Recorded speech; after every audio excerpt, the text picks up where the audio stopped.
Can you hear me now? How are we sounding now, guys? Can we hear me now? Check one, check one. Okay, now I'm coming back. Sorry, kids. You know, I test this stuff like 37,000 times, and then it still does evil things to me. I've got all kinds of great excuses if you want to hear them. So I've got actually bought a little bit more robust system, so the laptop is now gone. The laptop actually died on me.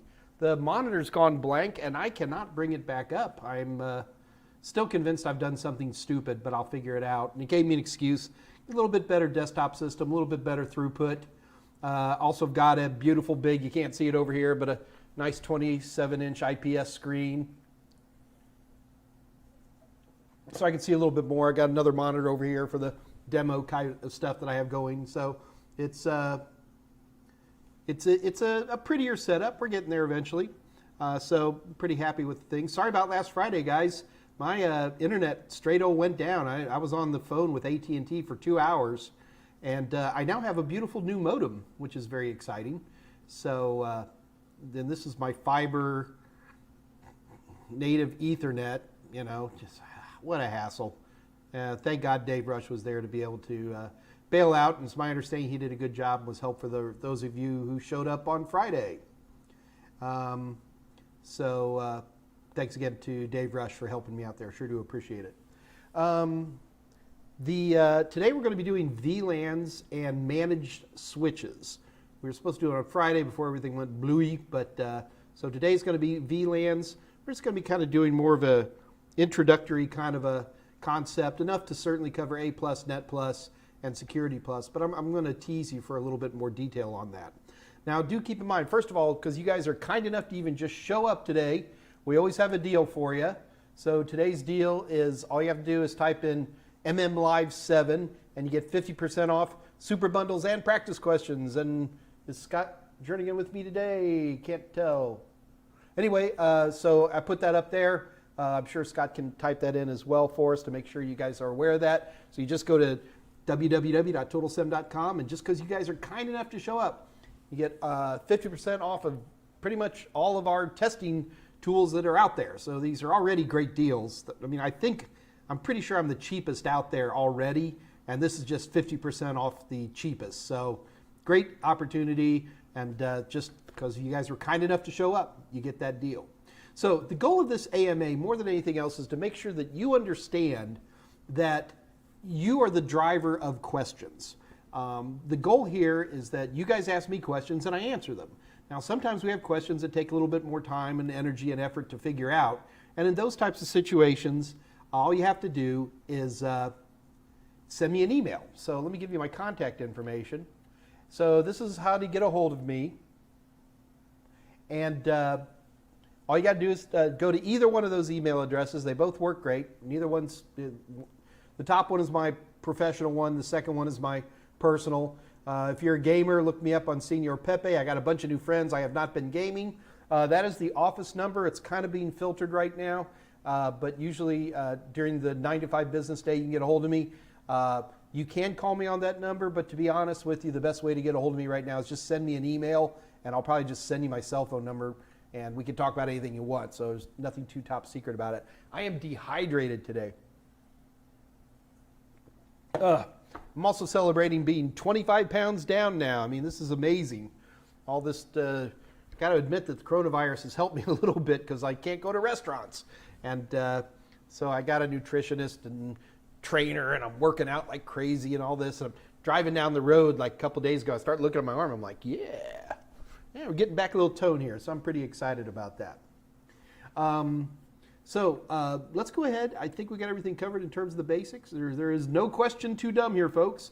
We concentrate on CompTIA certifications here, primarily CompTIA A+, Net+, Security+, which is where our bailiwick is, but we're always glad to discuss other areas as much as we can answer them, although I don't guarantee expertise on the latest Microsoft certifications, but I'm always glad to chat about them. So if it has to do with CompTIA, I'm your guy. And so go ahead and let's ask questions. I'm going to head over to the live chat, see what kind of questions are out there. Brandon Bowman, so when is the Linux Plus course coming out? It is not on the schedule right now. Let's go back to the top here. No sound, no sound, no sound. Okay, I got it. Man, I'm glad. I really do thank you guys for that so much. Okay. Am I left side only, Brandon? Sorry, buddy. I think you're here. Only on the left. Sorry, we're just going to be on the left today, kids. I'm not sure what's going on there. I thought I had this thing split up proper, but whatever. Today's topic, Somali Ulisibis, VPN, and managed switches. Andrew Hutz. Hey, Andrew. Mike, do you have any idea what would be causing a computer to consistently show 100% disk usage? I looked through running processes, made sure I wasn't defragging, updated the drivers. That'd be the first things I would check as well. 100% disk usage? Are you running low on RAM? I mean, that would be the other one that would make me wonder. If you're just in like perma swap situation. Is it running slow as well, Andrew? That'd be the other question I'd have. Edward Folby, I need 3 ISPs like Todd Thibodeau. I got to tell you, it was embarrassing on Friday to have the ISP knocked down. It had fallen down earlier in the day, but they had assured me that it would be back up, and it was back up. And then, of course, about 10 minutes before the show showed up on Friday, it went down. I mean, all the lights were off except for power, which definitely told me it was upstream. And so I was on the phone for 2 hours. They made me jump through the usual ridiculous hoops. You know, have you tried turning it off and turning it back on again kind of jokes. And I've learned the hard way when you go to tech support for folks like that, even though you know a lot of times you know too much, and I've learned the hard way. If they tell me to reset the router, or reset the modem, whatever, I'm just going to do it. And more than one time, they fixed stuff that I was like, oh, I already checked that. I know what I'm doing. I'm Mike Meyers, popular author. And I was wrong. So if I am going to be reduced to asking for help like that, I'm just going to do what they tell me to do, kind of like a monkey. Bleep, bleep, bleep. Yeah, so we got her back up. And then later that Friday, AT&T, boy, they shipped it like right there. They had people in vans kind of a thing. And I got a new modem, identical, but shinier. Doesn't have little paint droplets on it from like I did on the last one. Boy, I hope that didn't break it.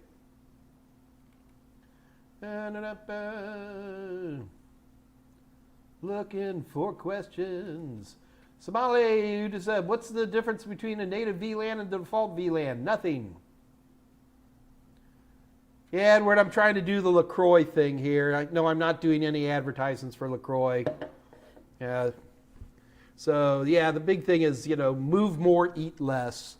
And if there's anything I can do to eat less, you know, instead of drinking my gallons of bad things, I'm trying to drink sparkling waters. And I'm trying to drink this other thing called plain water. Yeah, so, but I'm doing it. I got little sippy cups around and all this stuff. And yeah, so I'm hoping that hopefully, like, say, by October, you're going to be seeing a lot less of me.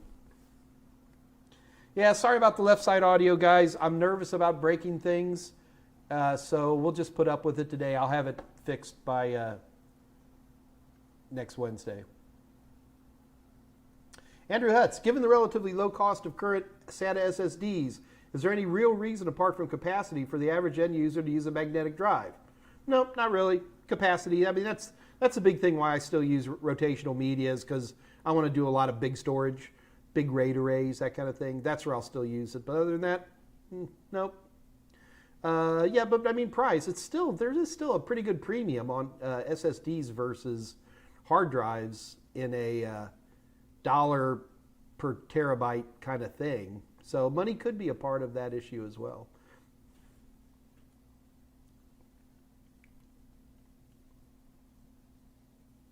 Yeah, Andre, yeah, I heard Dave Rush did a good job. I'm glad he jumped in like he did.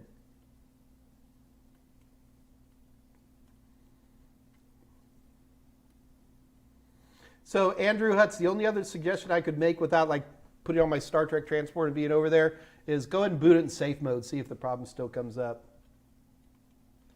Brandon, did I tell AT you're Mike Meyers? I did. For all the good it did me.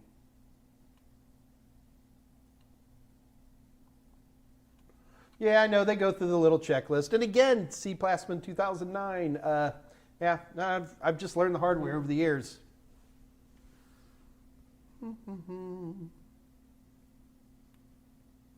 Andrew, do you see SSDs catching up to HDDs in capacity anytime sooner at all? No, I don't. HDDs definitely have a home in mass storage. The single biggest purchaser of hard disks on Earth today is now Amazon. And they're going to just keep using them. And, you know, do we start seeing, you know, double-digit terabyte hard disk drives? Sure. Yeah. There's probably some out now. All right, so it looks like we got the first set of questions done.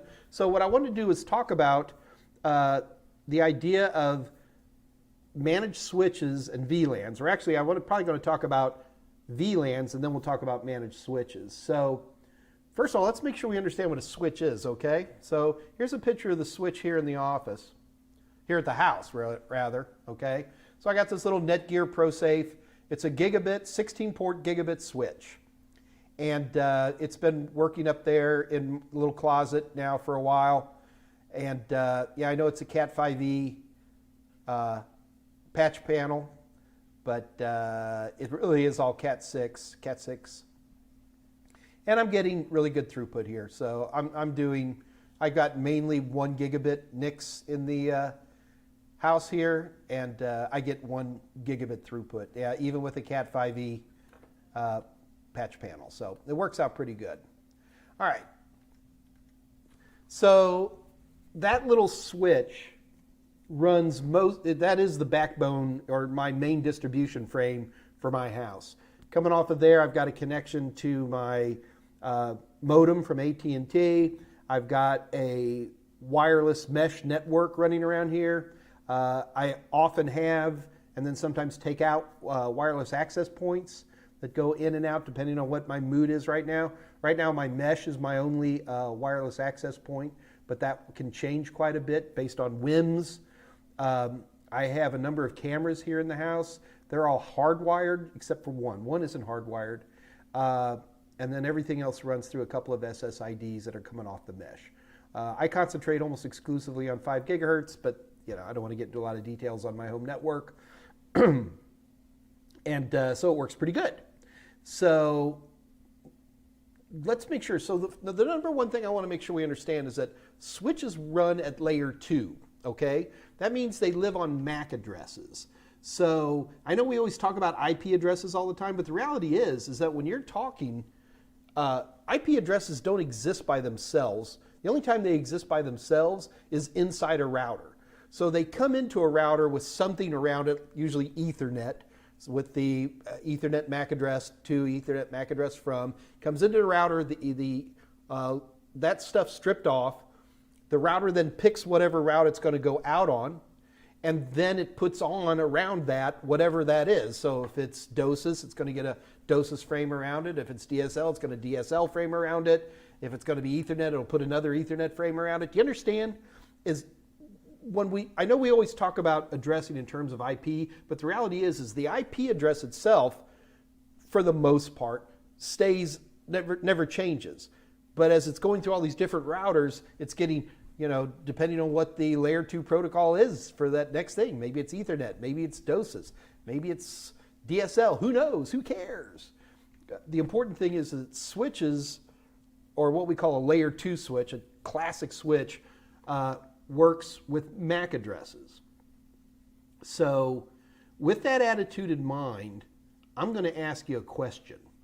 Why would a switch, which works at layer 2, ever have an IP address?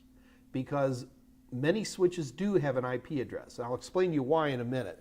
But first of all, let's talk about a VLAN and what exactly that means.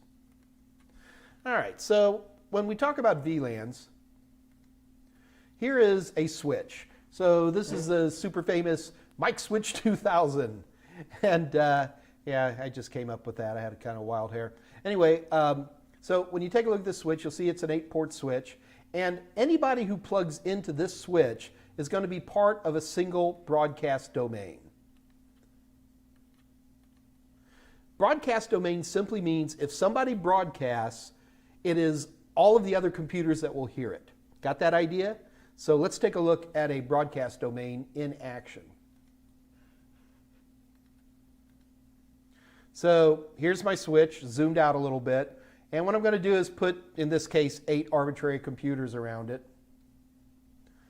And we're going to plug everybody into it real quick. Bloop, bloop, bloop, bloop, bloop, bloop. Okay, so if one of these switches sends out a broadcast and the broadcast MAC address is all Fs, if they're all on the same broadcast domain, when he says that, everybody else hears them. Get the idea? So that is a classic example of a broadcast domain. Now, let's do this again, except this time we'll add a wireless access point. It doesn't change anything, okay? Just because we've added a WAP, let's add some computers, and let's take 6 of them and plug them into the switch, and those other 2 in the upper right-hand corner, I'm going to treat those as wireless clients. So when this guy sends a broadcast, the WAP will go ahead and send out the same broadcast to anybody he's plugged into, because that WAP is plugged into the same switch, and therefore everybody will hear it. Okay, even if you have 2 switches, it doesn't really change anything. So what I'm going to do is I'm going to interconnect these 2 switches. Now you can't just plug them in willy-nilly, you have to do it the right way, which is a different topic. But on this particular switch I can plug anything into anything. So in this case I arbitrarily chose the number 1 port on both the switches. And here I'm just going to throw in 7 computers this time. And notice some of them are plugged into one switch and some are plugged into the other. It just doesn't matter, because as long as those 2 switches are talking to each other normally with a connection like you see there in red, everybody's going to hear it. So collectively we're going to call all of this a flat network. Now, flat networks are great, but they have some limitations. First of all, anybody on the broadcast domain can communicate with anybody else. Now, at first you'd think that's good, but sometimes there might be some firewall issues. What if, for example, I got 2 SSIDs. So one SSID is for the in-house folks, and another SSID is for, it's a public one for people who are walking into the coffee shop. I don't necessarily, I can put a password on the private one, but I'm still plugging the WAPs into the same switch, right? Unless we have something else to do here. And that being the case, if you can get into my public SSID, you're still on the same broadcast domain. So that may not be a good thing. So let's keep that in mind as we progress. So not everybody on the LAN should be trusted. We got stupid people, we've got evil people. There's just things where we would like to do something, and we call this segmentation. So what we're going to do is we're going to split up our LAN into a bunch of little LANs. Now, we can do that in a lot of different ways. So like, for example, we could make a whole bunch of network IDs and separate them all by routers, right? We could put firewalls in the routers and everything. Or we could do something much more elegant, which is called a virtual LAN. So what is a VLAN? Well, a VLAN is the electronic separation of a single physical broadcast domain into 2 or more electronic broadcast domains. I guess I shouldn't have said electronic twice, but you get the idea.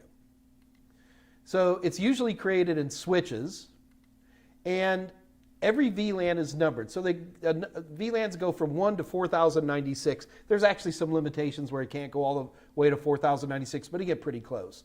So you have what's called a VLAN 1 or a native VLAN. We'll talk about that in a minute.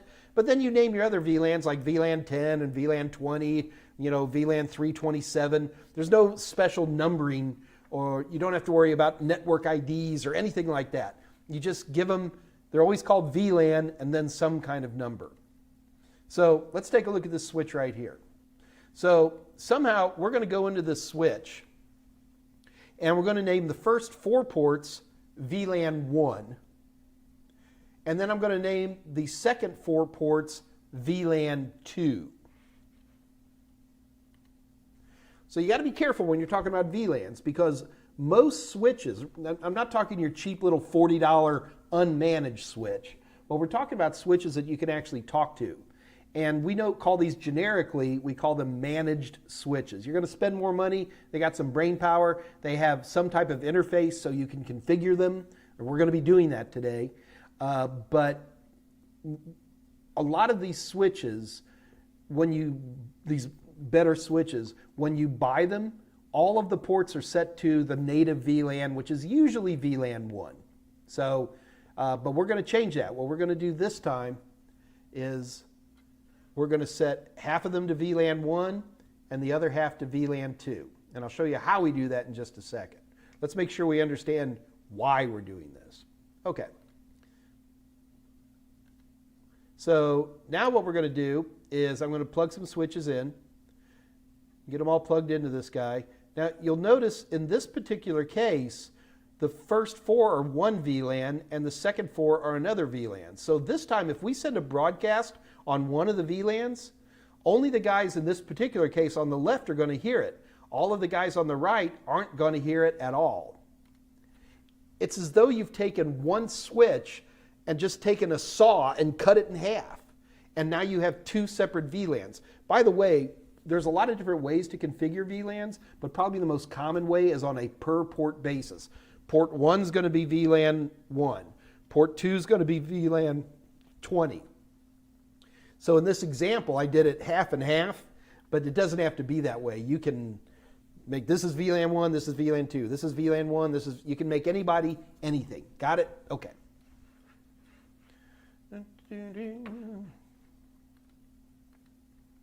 So what we're going to do now is we take a look at this switch, and we've got them set as VLAN 1, and we got them set as VLAN 2.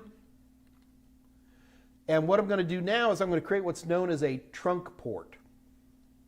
A trunk port carries all VLAN information. It doesn't matter whether it's VLAN 1 or VLAN 2, we carry all information on a trunk port.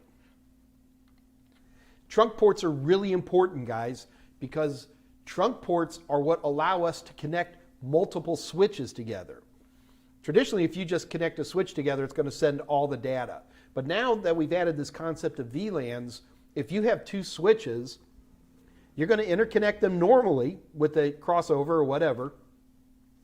But then you're going to go into each switch and you're going to go, hey, you are not VLAN 1 or 10 or 20. You are a trunk port. So you carry all of the information.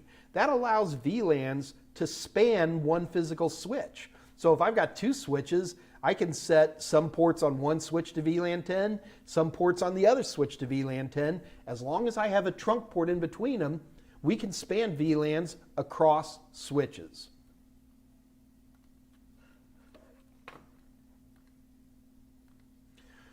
So here is a typical Ethernet frame. So we've got our sort going from the right to the left here. We've got the destination MAC address where it's heading to. We've got the source MAC address. We've got length, data, and a FCS, so a little data check on the end. So when you set up a VLAN and you have trunk ports, you're in essence just adding a little bit of extra information called a tag. Tags only exist on trunk ports, and regular switch ports don't have tags. Switch port, what's that, Mike? Well, a switch port is this is a Cisco term and one you should be comfortable with. It shows up on NetPlus and Security Plus. When Cisco says a switch port, they're talking about a port that's only capable of doing switchy stuff. In a minute here, we're going to be talking about devices that can work at both layer 2 and layer 3, so multi-layer switches, and you need to be comfortable with that term. A switch port is just a regular old port. Like your network card that's in the back of your computer, that's not a switch port, because you can apply an IP address directly to that port, and it will just handle that in essence. So the idea behind a tag is that the only time you'll see tag information is if you were to read the information, if you could plug your Wireshark into a tag connection, and you'd see those tags. So going between your computer into a regular old switch port, it's untagged. The tagged information is only on the trunk ports. Okay, cool.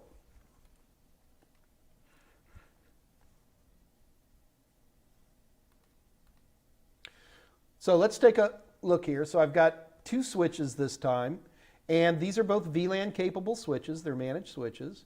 So what I'm going to do is I'm going to create a trunk port in between them. And now in this case, I'm just going to put in 3 computers this time. So one of the computers is on VLAN 10, another computer's on VLAN 10, another computer's on VLAN 20. In general, you don't set VLANs on individual hosts. Got that? So I don't really set my computer up to be VLAN 10, just the port he's plugging into. I don't set my smartphone to be on VLAN 20. I'm just going to make sure that the port that the WAP it's connecting to is on VLAN 20. Get the idea? Individual hosts traditionally don't have VLAN sets. On some very advanced NICs, you do see VLAN options, and that's often because you have 3 or 4 physical network cards in one computer and you have to do something rare and weird. But in general, you set the VLAN on the port that you plug the computer into. All right, so now, in this case, you can see the 2 computers on VLAN 10 can hear each other, but the guy on VLAN 20 can't. And that's because we have a trunk port in there, and every port where the 2 VLAN 10s are, those ports are set to VLAN 10, and the port where that other guy that says VLAN 20 is set to VLAN 20. So be comfortable with that, folks. VLANs can easily span switches as long as you have a trunk port. So how do VLANs communicate? Well, you got a couple of choices here. First of all, we can kind of do this old school. And what I've got here is a router. So if I want to, I can plug, let's say that port right there plugs into VLAN 10, and then this port here plugs into VLAN 20, and then I've got an output to the internet. In this particular case, I can start setting up ACLs within the router itself to decide who goes where and how. So I can do the firewalling, and it works just fine there. Now, before I go any further, let's take a look at that. Do you see that router has 3 ports? Okay. One of the big challenges I have when I'm starting to teach people about networking is most of the stuff that people play with is what we call SOHO equipment. And these are the things you see in small offices and homes, you know, these routers and little switches and stuff like that. But keep in mind that there's a whole other class of equipment that we generically call enterprise equipment. Like for example, in a small office, home office, you can usually get a combination cable modem, router, wireless access point, and a 4-port switch all combined into one box. But in an enterprise environment, that usually doesn't happen. You usually have a dedicated router, which is plugged into a dedicated switch, which you have dedicated wireless access points. And these things are more separated, mainly because enterprise has more aggressive requirements. Enterprise can't go down. I mean, you know, except when I'm trying to do a live stream. Generally, if the internet goes down here at my house, I pound on something with a hammer until it comes back up. It's not that big of a deal. In an enterprise environment, in a business environment, in an organizational environment, that's unacceptable. So I know this is a little bit of a sidebar, but it's an important one. In general, you can get away just fine to get through your CompTIA A+, Net+, and Security Plus working with SOHO equipment. Do keep in mind, though, that there is a much higher class of equipment, and we're going to tease you about that a little bit right now. So the downside to some setup like this is it requires me to not only have switches, but also a router. It also needs a 3-port router. How many people have seen a SOHO 3-port router? Not too many of them, right? Well, if you get in the enterprise world, you can plug as many ports in, and those aren't switch ports, those are router ports. You can plug as many as you want into your Cisco router that you want, interchangeable. All right, so this is a more kind of an old-fashioned way of doing it, but it's done all the time.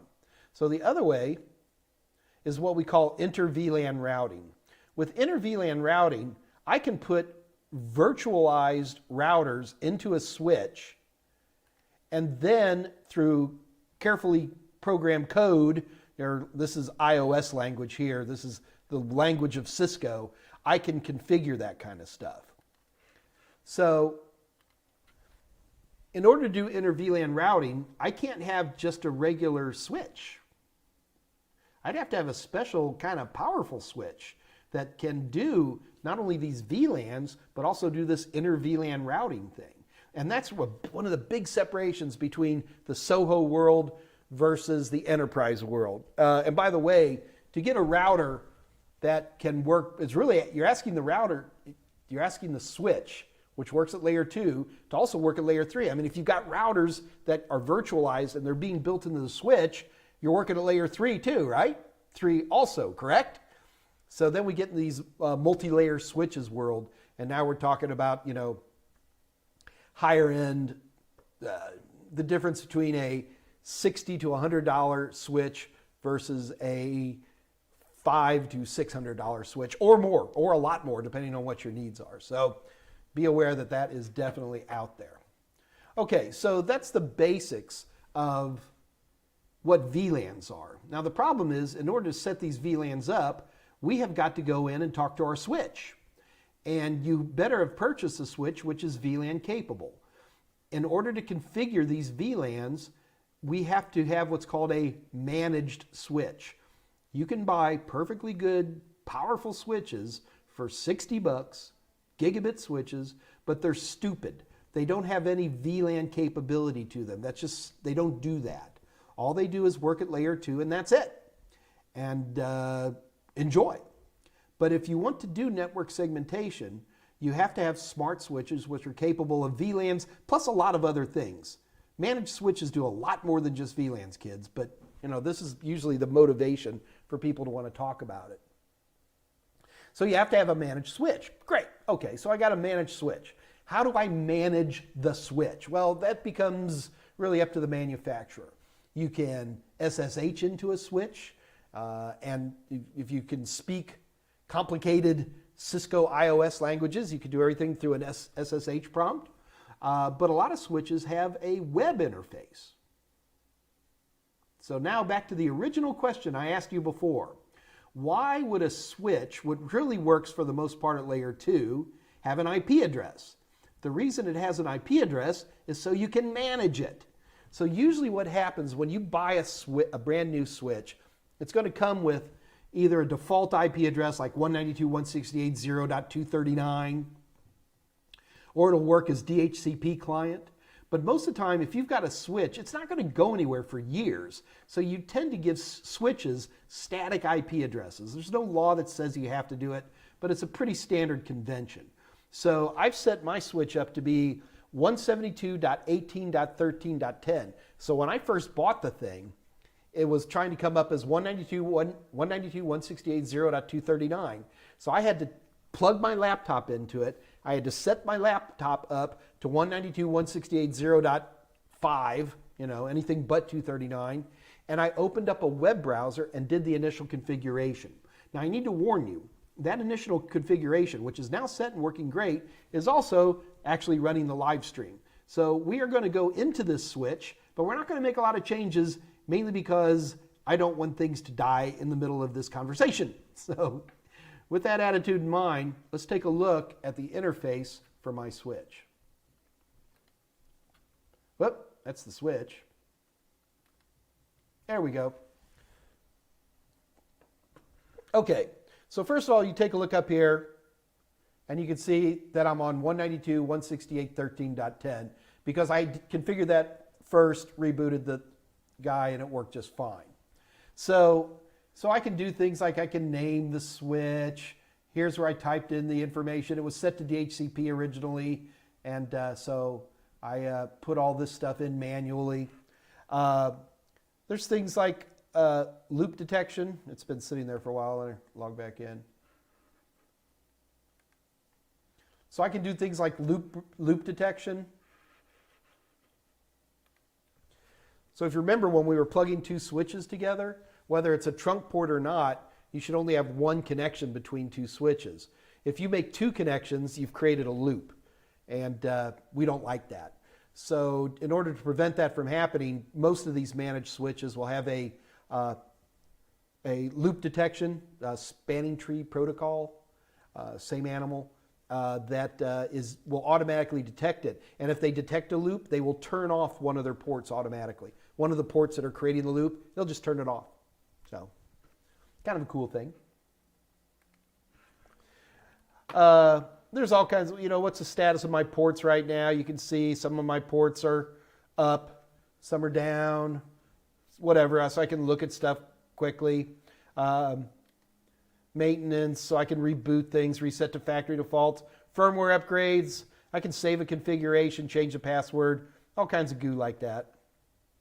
I can do stuff like, so for lags, if I want to configure 2 or more ports to work together, to act like one port, I can do stuff there. But probably the thing we're most interested in is right here under VLANs. Now this has kind of got a weird setup, so I've just kind of got to go with this. And you have to do a little bit of a trust me because I had to learn the hard way how to set this up. So one of the first things we do, is we create VLANs.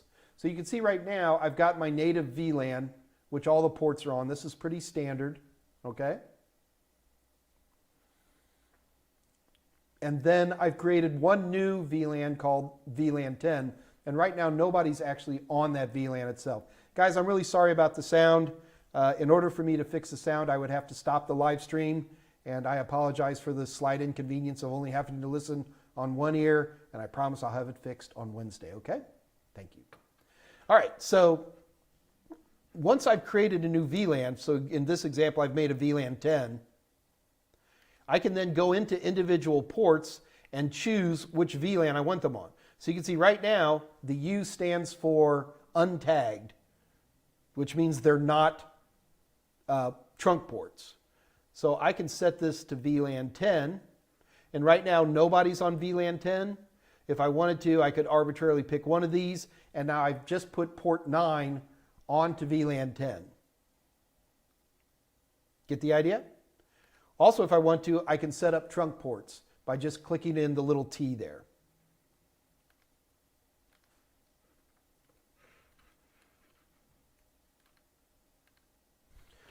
So let's make sure we're comfortable with a couple of things here. Number one, managed switches are improvements upon dumb switches because that's how we configure VLANs and loop protection and quality of service and all kinds of stuff that works at layer 2. However, in order to be able to set this stuff up, we got to be able to talk to the switch. Now, if you want to, lots of switches, you can plug a serial port into the back and you can set up a telnet connection. You could do it that way. You could, but most people like to use IP addresses. So pretty much all managed switches come with a preset IP address. You can set that up. You can change it to whatever you want to fit within your network. A lot of them can be used as DHCP. I find that silly. I like to set my managed switches up with a static IP address. So for me, what I tend to do is ports 1, 2, 3, 4, IP addresses 1, 2, 3, 4 on my network ID because I often have more than one router. I leave those for routers. And then for any kind of box I have, I tend to make it, .11, .10, .11, .12. And I usually don't use hosts until I get to .100. It was a Mike Meyers rule of thumb. There's no law of physics here. It just helps me remember when I walk into a network where to find stuff. Because I never remember this and I don't document as well as I probably should. Okay? So the idea behind a VLAN is a VLAN provides segmentation at layer 2. So we can separate stuff. And probably the best example, I think the biggest place where I see VLANs used more than anything else these days is where you have an SSID that goes to the public and then you have a private SSID. And you don't want that public WAP is plugged in to your same switch, so you want to segment that, and you don't want it to be able to talk on anybody else. You still want them to get on the internet so they can do their Google, but that would be about the only thing. So that's probably, when I think about the biggest reason for VLANs is wireless, and I separate a public SSID, put it on its own VLAN, and that way there's no risk of people doing naughty things on the rest of my network. I've seen them when I did work for the federal government. We'd have places where defense attorneys would have to come in for discovery, and obviously, because we live in a place where people try to do the rule of law, so the U.S. attorneys would then provide the evidence to the defense attorney, but you don't want that defense attorney getting to anything naughty, not that they would, but, and so you create a separate VLAN so that they can just get to one little server and access one little folder and do whatever they need to do. Get the idea? Okay. So that, my friends, is VLANs. Keep in mind that the depth that I have covered VLANs here is sufficient to get you through the A+, Net+, Security+. It doesn't go any deeper than that, but it can go a lot deeper. If you were looking closely at the screen while I was doing configurations, I quickly skipped over a few things because they're rare and weird, and I didn't feel like talking about them. So anyway, so hopefully that gets us started on VLANs. I'm going to turn around. Let's see what kind of questions. I saw the thing scrolling past, so I figure we got some good questions here. Yes, C. Plasman, I know. One more time. Let's do it all together this time. I know, I'm sorry, you only have the left side. If I try to fix it, C. Plasman 2009, there's a chance I will knock the entire live stream down. I don't want to do that. So we'll just live with left-handed just today. I promise I'll have it fixed next time.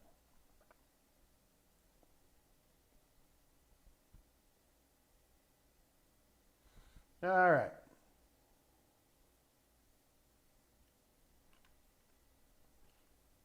Brandon, I did support Total Sim today. Bought some CEH practice exams. Thanks. Thank you. Hope you enjoy the discount.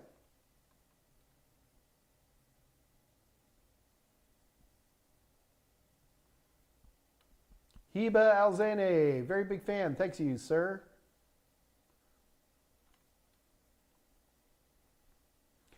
Azad, under current IT environments, should I choose Windows servers or Linux for career progression? Both. Somali, I brought your A+ and Net+ from Udemy and passed. Congratulations, sir. Well done. So, am I to take CCNA or Security+? What is better? They're both great. What do you want to do? I mean, we're going to start this argument one more time. The CompTIA certs, in particular, A+, Net+, and to a lesser degree, Security+, are, to me, core certifications that almost anybody needs to take. But once you get past that, now you have to start making some choices about what do you want to do. You want to become a wireless guru and take a look at certified wireless network professional certifications? Do you want to become a Microsoft guru and look at Microsoft certifications? Do you want to be a router god and turn into Cisco stuff? I mean, it really becomes a matter of personal choice. So pick what you like and you'll do well. Trust me.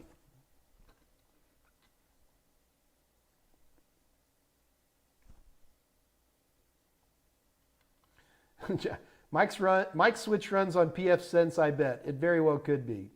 Yeah, Tolowet, I turned the resolution down a little bit today. I'm trying to, people were complaining we were getting buffering, so I'm trying to reduce the bandwidth. Ciao, VLANs are excellent of IoT. They absolutely are. That's a good point. I didn't think about that. I don't do that here at the house, although I should. But putting like all my cameras on a separate VLAN isn't the worst possible idea.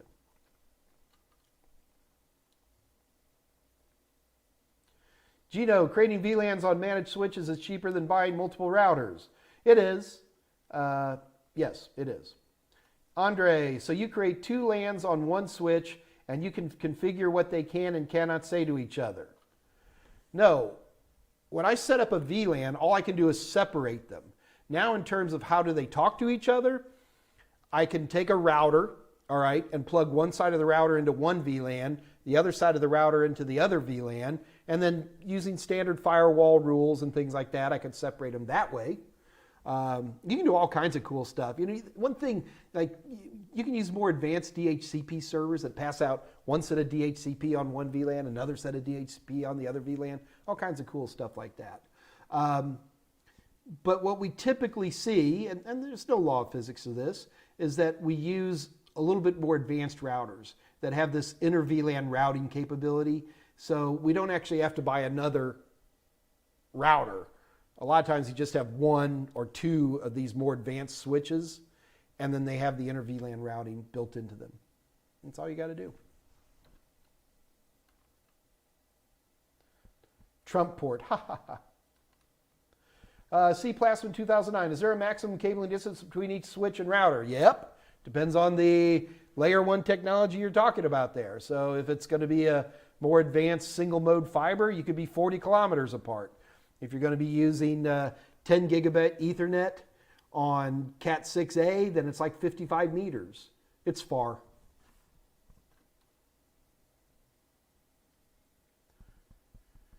Ciao, Mike, do you know the Quotom mini? No, I do not know. Nope, nope, nope, nope. Sorry, Joe, don't know what that is, brother. Oh, Somali, I knew what you meant. Trunk port, not Trump. I was just teasing you. In these trying days, we must have a little humor, right?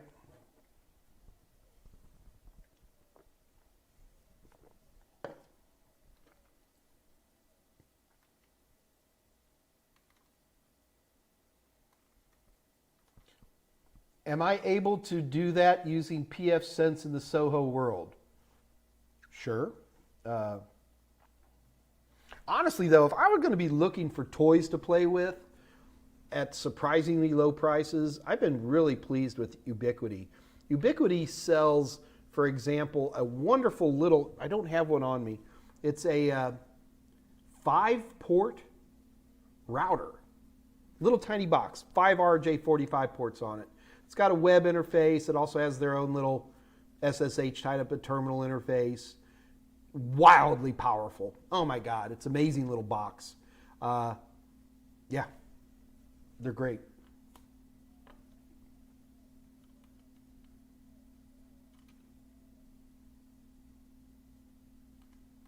So you don't need that console cable anymore, Brandon Bowman says. Nah, I still have mine.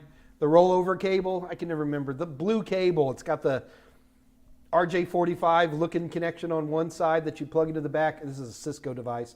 You plug it in the back of a Cisco switcher router. I'm going to see if I can pull one up real quick. Yes, I bought myself a mechanical keyboard and I love it, although it is a little clackety.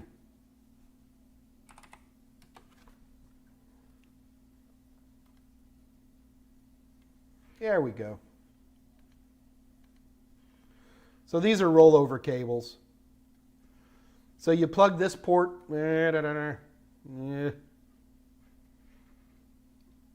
Scroll this down a little bit. There we go. All right. So you plug this guy into the back of your Cisco router or switch, and then you plug this into the serial port of your laptop is usually what we do. Yeah, a lot of people don't have serial ports on laptops anymore. You know, it's still an option you can get for a lot of laptops, and here's why. Otherwise, you could just get a little adapter. It's USB on one side, serial port on the other. And you can plug in with this guy and just open up a terminal, and old school terminal, 9600 baud, and plug in directly to it. And you can do everything from there. Yeah, it's kind of cool. Yep, I keep one around. I still have one in my laptop bag, but it's way over there. And if I jumped up too fast, we wouldn't have the left side even right now. Landel Hamza, man, I swear to God. Yeah, I know. I'm only on the left channel today. So I may not need my console cable anymore, Brandon, but I still got one. Gustavo Marara, spanning tree? The spanning tree protocol, STP. Is that not what I said? It makes me nervous. Yeah, that's for bridge looping prevention. Landel Hamza, one more time. I can't fix my sound. I can't fix my sound. I cannot fix my sound without the risk of taking down the whole damn thing. Okay.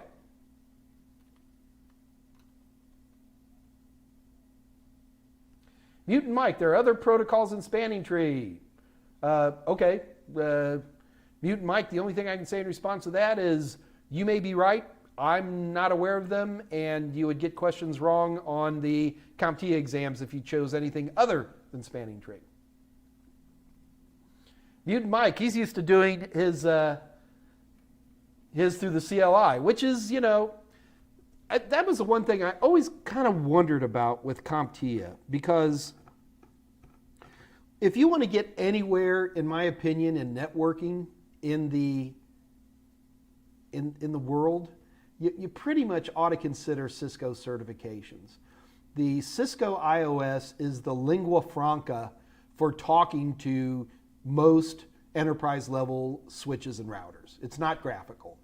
And I find it a pain, but it is well known and well respected.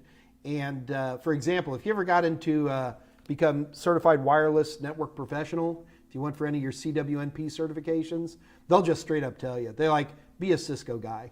Understand at least core iOS commands. So you're absolutely right. So for most guys, setting up all these different types of VLAN memberships and things like this, which I did so wonderfully and graphically here, you'd probably be doing that through a command line interface, more often than not. Holly Jackson hears sound in both ears. Greg Davis says sound is fine. Mutant Mike, my brother, says sound is fine to me. Thank you. I'm still going to check it anyway. Too many people said it was only coming out of the left-hand side. So I wonder sometimes, like, hello. Okay.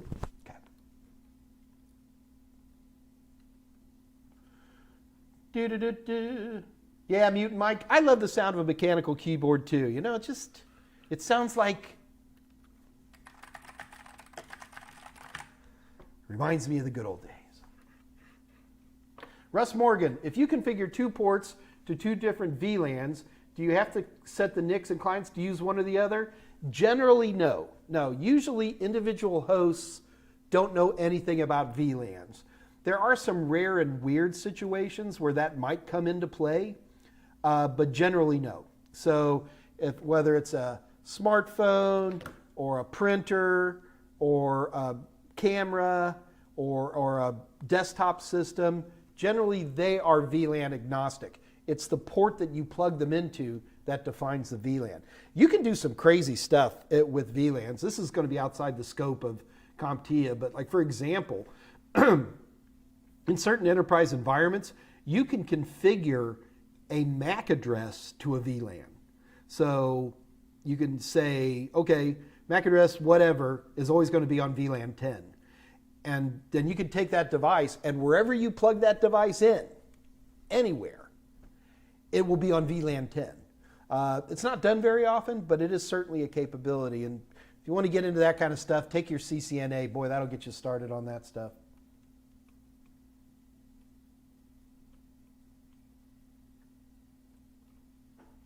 Dr. Quinn, hey Dr. Quinn.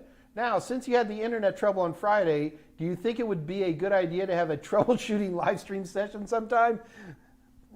Not on my equipment. No, that stunk. God, it's so frustrating, you know?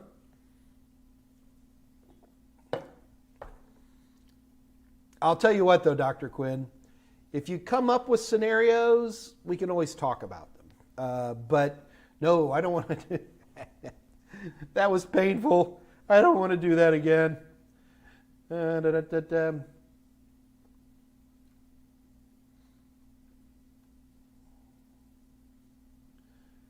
I got you guys all excited about mechanical keyboards. Okay, so we're done with VPN. Let's talk about mechanical keyboards. So this is an Inland brand. This is their OMK X20. It's a good one. Sub $100 here in the States. I needed backlighting, but there are all this RGB stuff. Waste on me. But most of the time, believe it or not, I work in the dark. I have to light this place up just so so you guys can see me. But I think when you do a lot of typing, the response of mechanical keyboards makes them absolutely, they're not even an option anymore. To be honest with you, most of the time I would use a natural style keyboard as well. But Microsoft used to make a great natural keyboard a long time ago, and I bought a bunch of them when I knew they were going out, that they were going to quit making them, and I bought like 4 of them, which lasted me till about maybe 5 years ago, maybe 5. I burned through keyboards pretty hard, kids, and couldn't find a replacement. I could find natural keyboards, I could find mechanical keyboards, but I couldn't find both. At least for sub $300. There were some out there just ridiculously priced. But I just like mechanical keyboards. It's, yeah. I guess I'm still one of these people old enough to remember these things called typewriters. So you want me to check out the Quotom Mini, huh? Let me write that down so I don't forget.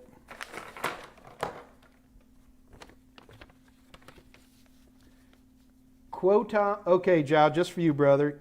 Quotommini.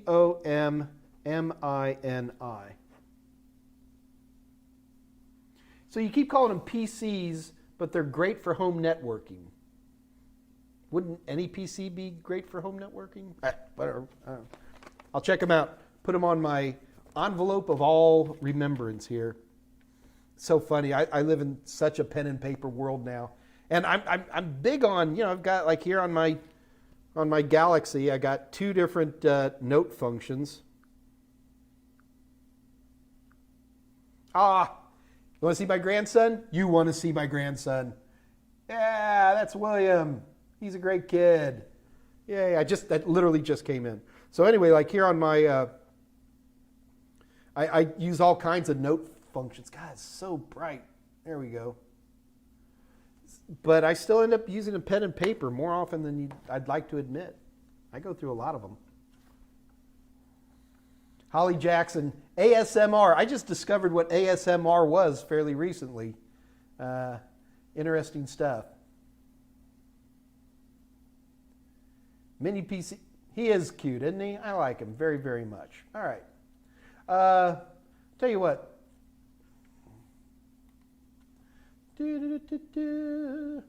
All right, so guys, keep in mind that remember the rule set for this is that we go for 2 hours or until the questions dry up. So first of all, let me give you my contact information one more time. If you ever have questions for me that you don't think I can answer quickly, always feel free to send them to either one of my email addresses. I think I did have another question.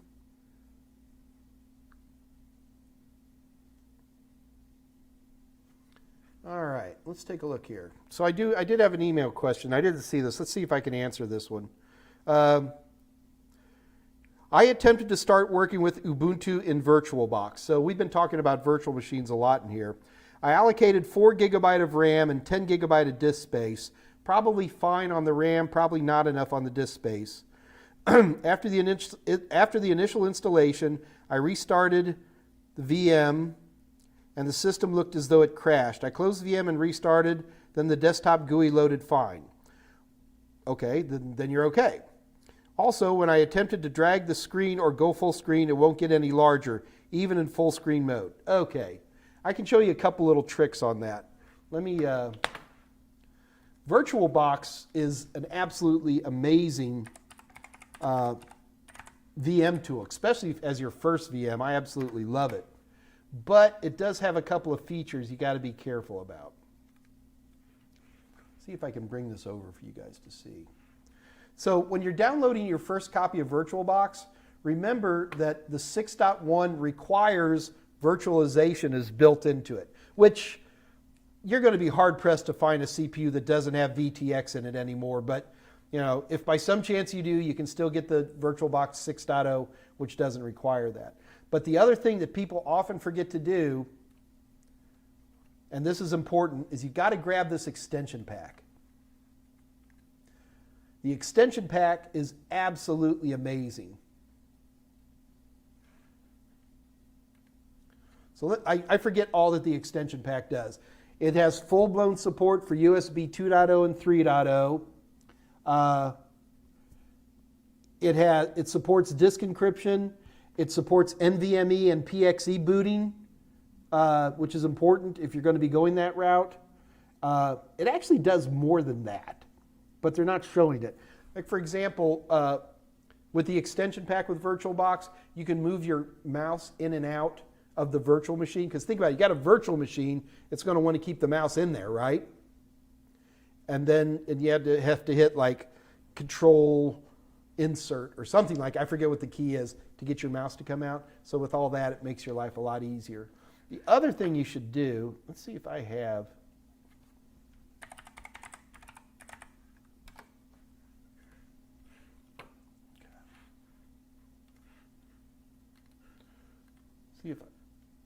So I've got a new machine. Unfortunately, I can't do it for you right now. I can't do it. Sorry. I got this new machine. I haven't put VirtualBox in it yet. Anyway, when you install VirtualBox and you make your first virtual machine, you make any virtual machine, the other thing you really, really need to do is, I don't remember what it's called. I've gone blank. VM additions. Anyway, go over to your virtualized CD-ROM, and normally you would say, pick an ISO so you can install Windows or Ubuntu or whatever it is. But there's another option in there. It says, I think it's called VM tools. And by installing these tools, you get a lot of problems fixed. Because one of the things that drives people crazy with virtual machines is that unless you're running full screen mode, which not a lot of people do, you're usually in a window, you want your desktop to shrink or grow within that virtual machine to whatever your window size is. And VirtualBox does that beautifully, but you have to install those extra tools. And they manifest as an option. You have to have already made a virtual machine. Got it? So you've already made a virtual machine, and then that option will appear under your optical media. So it really adds a lot to the virtual machine experience to install the extension pack and then the tools as well.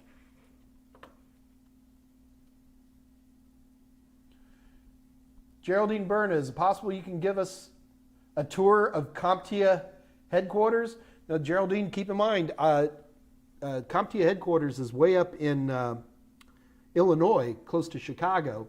I'm in Houston, Texas, so I cannot give you a tour. I will also tell you this, if I gave you a tour, CompTIA would probably love it. Drive up to Chicago, take the train. I don't fly anymore. It's boring. I mean, it's a bunch of people in cubicles. It's not like they're running a whole lot of cool stuff there.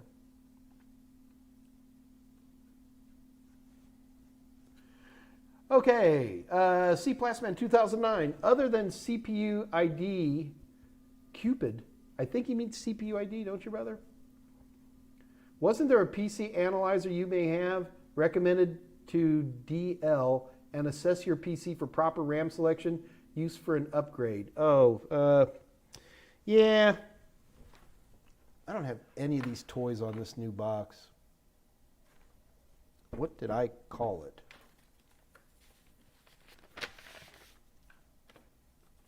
Hang on.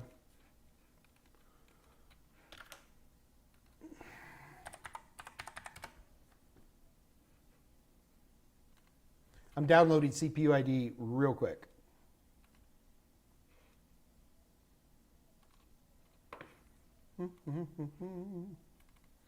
I love native gigabit connections.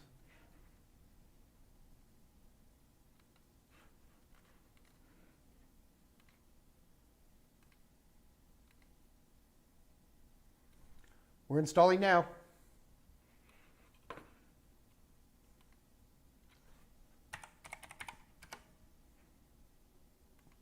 Give me just a second there, kids.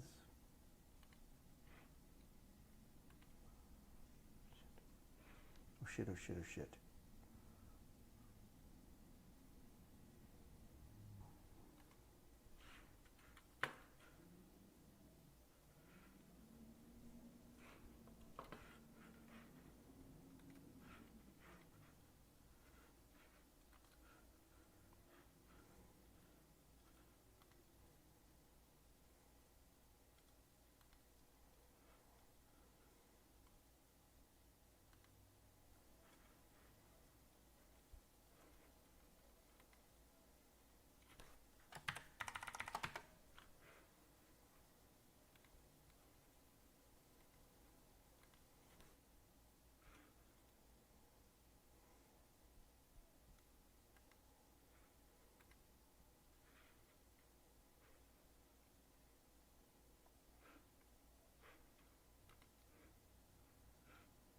Am I back?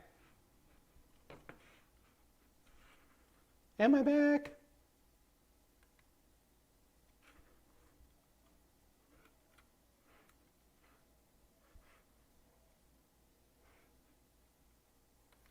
So can you guys actually still hear me? All right.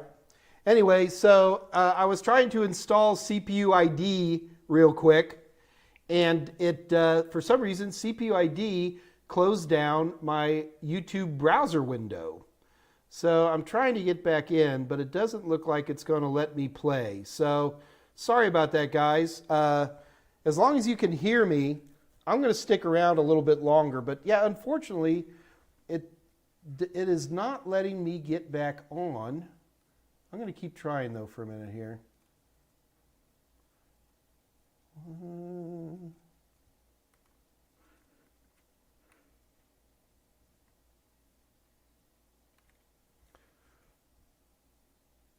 Okay, yeah, it looks like I have lost my video. Sorry about that, guys. I was trying to install CPU ID and help you guys out, and for some reason the CPU ID installer literally shut down my video. But I'm still here, so we can talk for a little bit more. Yeah, Thomas, I got clothes on, brother. But Azad's have a question. Let's see for a minute. Yeah, Mutant Mike, why did you leave? Everything was going so good. I just get too gutsy is the problem.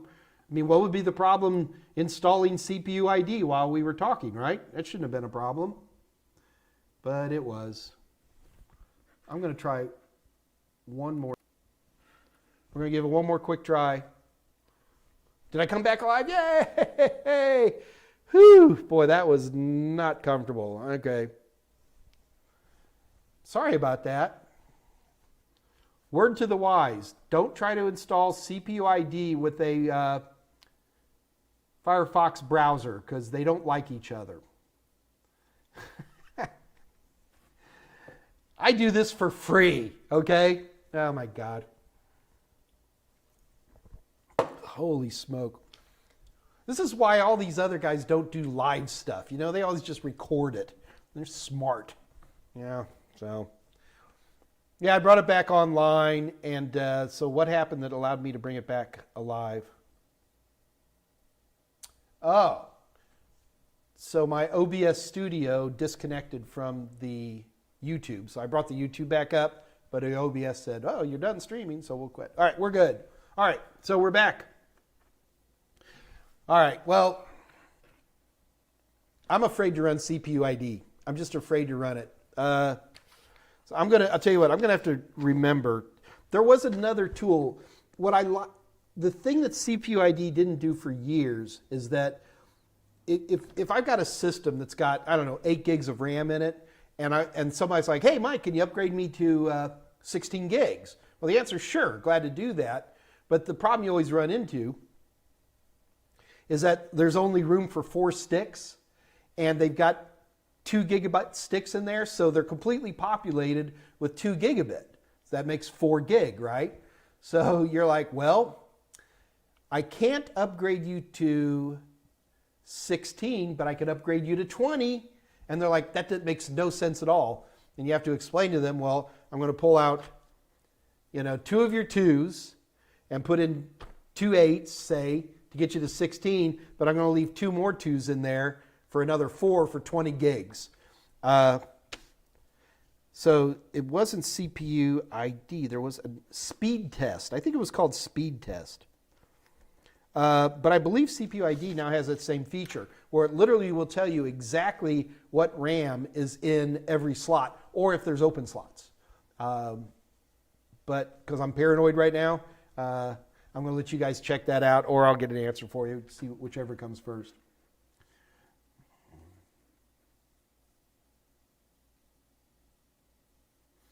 C. Plasman, I thought HP support might have an analyzer. What do you want to analyze?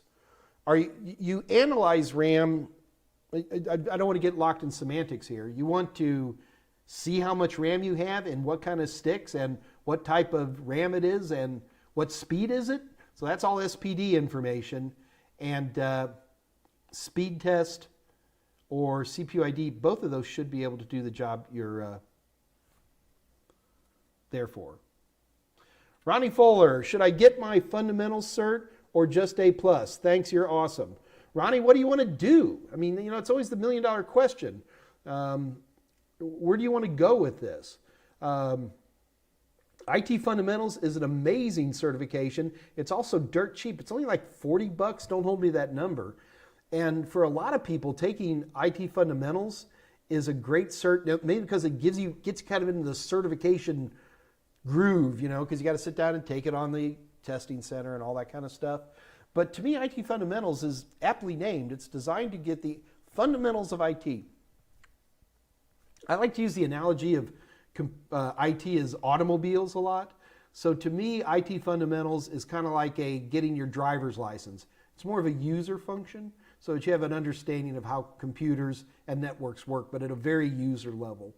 A+, Net+, those are more like auto mechanic certifications where you're learning to fix computers, configure networks, diagnose, debug networking issues. So very, very, very different animals. So Ronnie, the question you got to ask me is, what do you want to do? Where do you see yourself? Where's your passion? You know, and then I can probably answer the question for you. So Holly Jackson, do you by any chance have CPU ID on your computer right now? Because I'm paranoid I'm going to lose my stream again. Is there an option in CPU ID that lets you check your sticks of RAM? Gustavo, oh, there you go. Perfect. Thank you, Gustavo.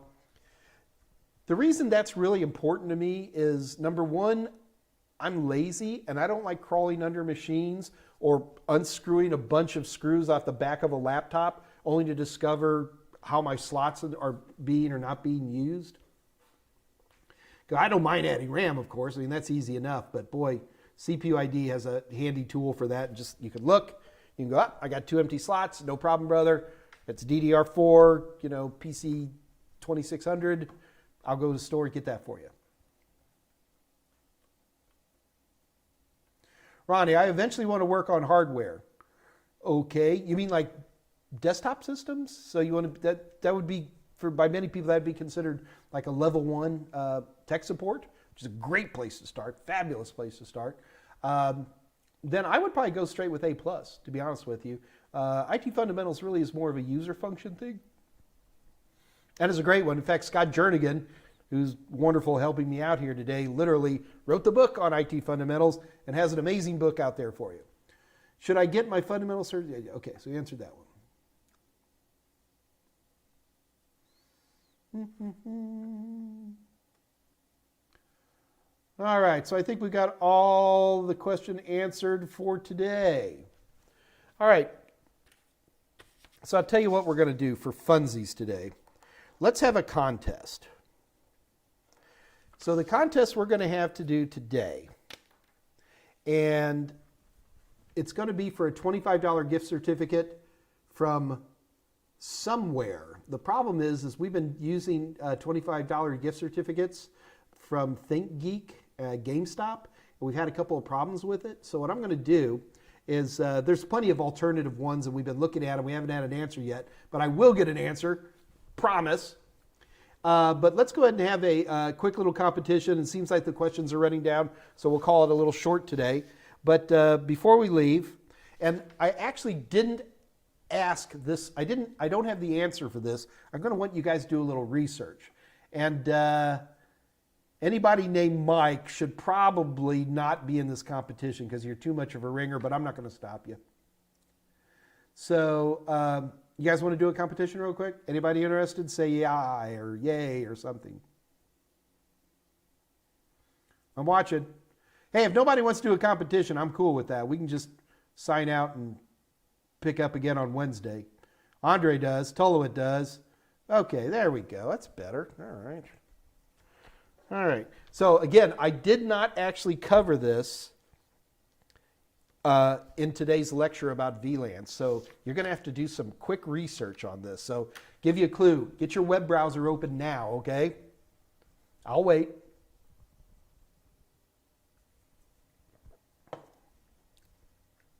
You guys ready? Here we go.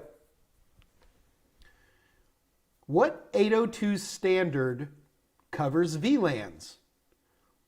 So I want you to write, the answer is 802 dot some other stuff.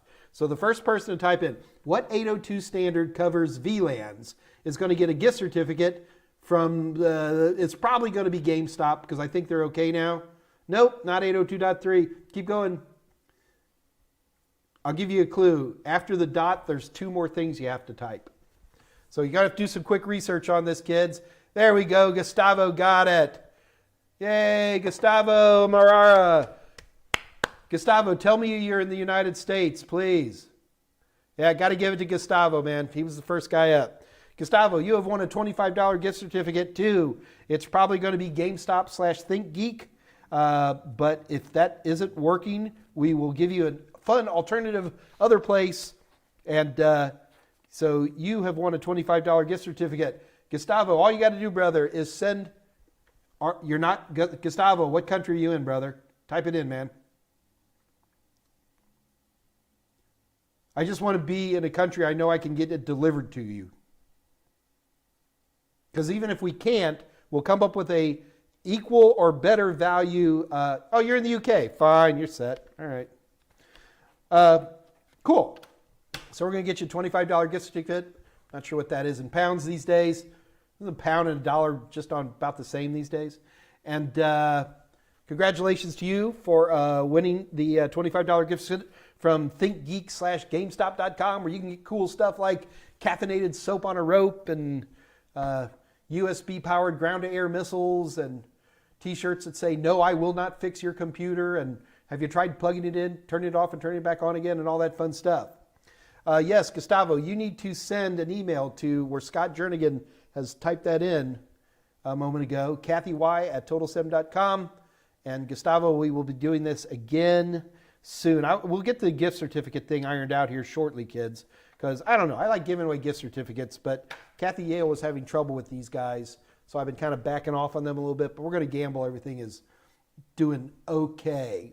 So, all right, guys, with that, sounds like we're going to have a short day today, which is absolutely fine. Listen, remember, anytime if you have bigger questions on any CompTIA topic, IT fundamentals, A+, Net+, Security Plus is where our bailiwick is, send the questions in to me.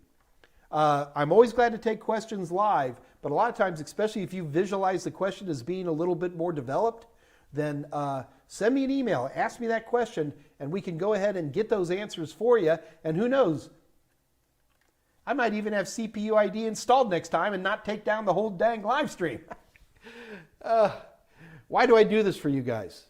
It's because I love you. All right. So with that, no more questions. We're going to go ahead and wrap it up. We will see you guys this Wednesday at 2 o'clock Central Daylight Time, or in Gustavo land, that would be 9 o'clock that night. It's been a while since I've been to the UK. I need to get back to the UK. I need some good beer. But other than that, I'm going to say good night. This is your little Uncle Mikey saying good night. Good night.